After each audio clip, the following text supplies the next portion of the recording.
நீ கொஞ்சம் முன்னாடி நான் உங்கள் வீட்டுக்கு வந்தோம்ல அங்கே அப்போ நீ என்ன சொன்னா? எங்கள் அப்பாவை புது வீட்டுக்கு வராதுன்னு சொல்லு, நானும் பழைய வீட்டுக்கு வரமாட்டேன்னு தானே சொன்னேன். இப்போ யார்கிட்ட கேட்டு எங்கள் அப்பா கட்டின வீட்டுக்கு நீ வந்தா? இது எங்கள் அப்பா கட்டின வீடு, இங்கே பாரு, இது எங்கள் அப்பா கட்டின வீடு. இதுக்கு எதுக்கு நீ வந்த? அப்படி யார் சொன்னா? உன் இஷ்டத்துக்கு நீ மாற்றி மாற்றி பேசுவியோ? ஆ ஆமாம், நீ எங்கள் அப்பா கட்டின வீட்டுக்கு எதுக்கு வந்தா? வெளியே போட்டி, வெளியே போன்னு, வெளியே போனே.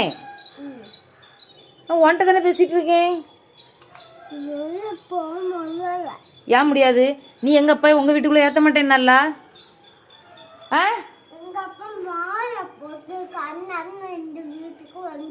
உங்க அப்பா மாலை போட்டா நீங்க வருவியோ? வெளியே போட்டி குந்தாணி, துமுறு துமுறு. எல்லாம் விட அவளுக்கு விடாமல என்ன பண்ணுவாட்டி?